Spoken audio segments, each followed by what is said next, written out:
address us. I think it would be fair for us to answer these last two comments to say that we have invested significant amounts in studies of vaccines, and they have not led to a constructive answer at this point. It doesn't mean that things may not change in the future, but it has not been something that's ignored.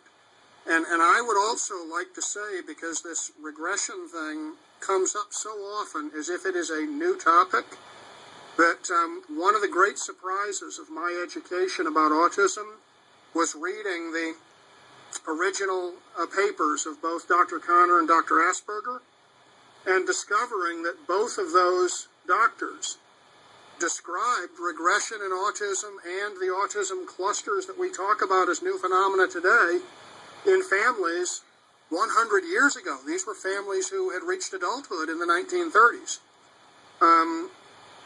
So I would want the young people who are here to know that we are not ignoring these questions, and I think that I could speak for all of us to say that if we could help young people who cannot speak today to speak, of course we would want to do that. I think that that's a goal any of us could embrace, and for myself, I try and apply my very best thought to how we'll answer this question, but it is unfortunately not so easy as look at vaccine and come back with an answer in 5 minutes. It's just not.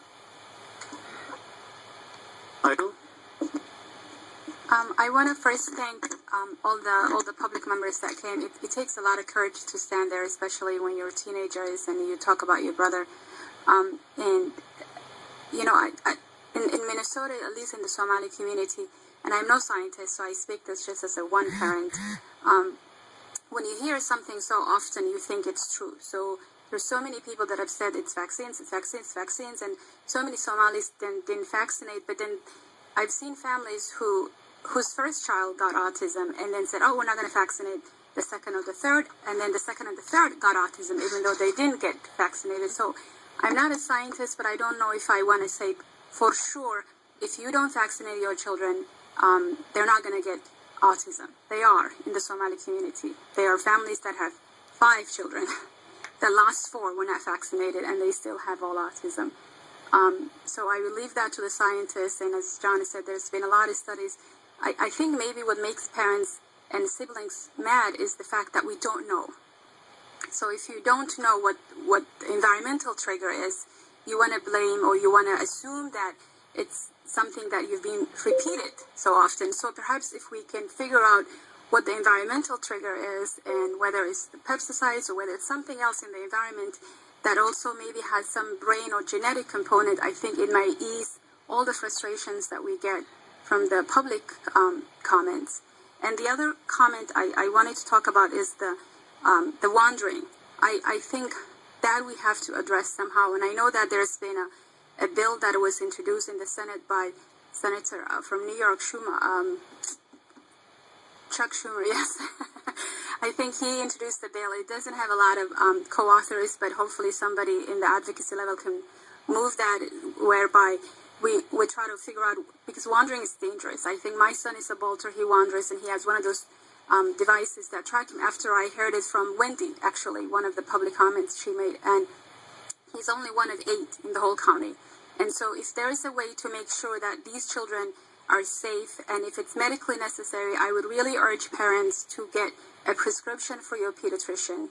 And I know it's tough, but you can fight CMS, and you can fight Medicaid, and you can fight the insurance company to provide it. You can even fight the Department of Education to provide it, because if the child is not safe, then there's really no point in anything else. You have got to make them pay for it. And sometimes it's a few $100s, or sometimes I would just collect money to get donations. But don't leave it just until something happens. Fight and if you get it, call me even. I will personally help you if you're not able to get a GPS tracking service system. Even just to train the police in your county, I will personally help you, because I've been able to do it in my little county that I live. I've been able to make this as a political issue. When people want to run for office, we would say, are you going to make sure that if you become the governor, if you become the mayor, you're going to train the police force to be responsible for this? And we put them on the record, on cameras. And I think as parents, we just have to take small leaps in making sure that our children are safe. And the last one is the employment. And I know this is the last full IAC, but I'm hoping maybe the next cycle we can get people from the Department of Labor and really address the employment, because these children will become adults. And then what? If they're not able, a lot of these people are highly educated. But if they're not getting employment because the place is not socially appropriate, or they don't understand the social cues, if the place doesn't have all this, my son would be overstimulated here. All these cameras and all these lights, all these people. And I think the Americans with Disabilities Act would have to come in, because we want to make sure employers are providing employment to people with autism in an environment that is friendly to their sensory needs and to their social needs.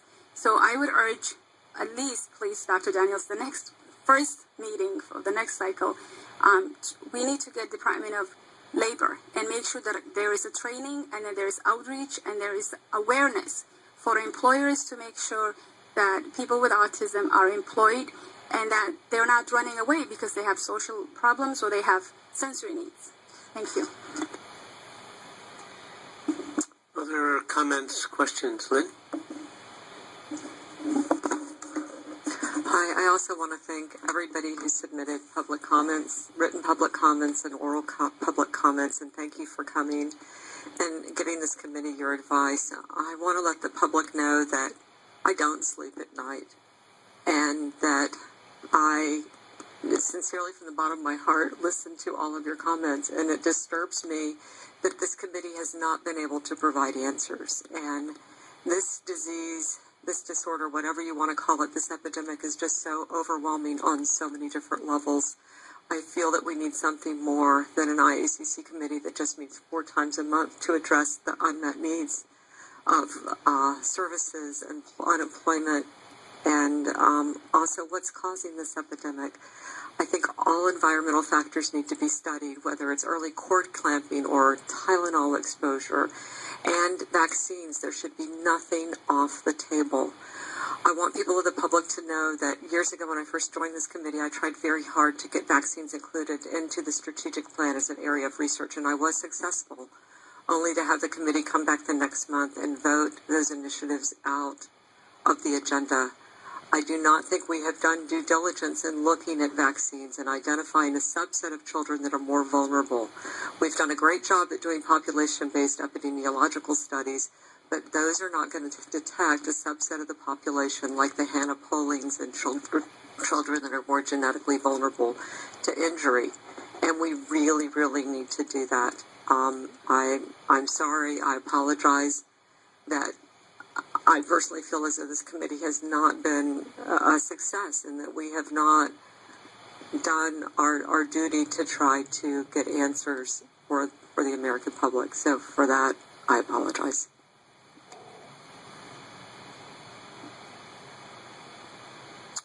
Anshu. Yeah, I'd like to thank everyone who spoke. It's not easy coming up, making the trip and speaking, no matter how old you are. As this is our last meeting, I would urge at the next session to, again, have, since Ms. Simons has repeatedly brought this to our attention in terms of the cord clamping, I think it would be, in our best interest for, the public to have someone from the American Academy of Obstetrics and Gynecology come and just let us know what the procedure is and how things have changed over the last few decades, so that we can have a better idea about this particular issue.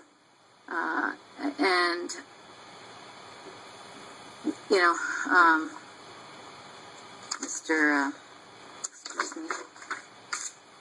Williams, thank you for bringing up the employment issue. I mean, it's becoming it's such an important issue as our children are aging into young adults, and as we're getting them ready for life. And I speak for myself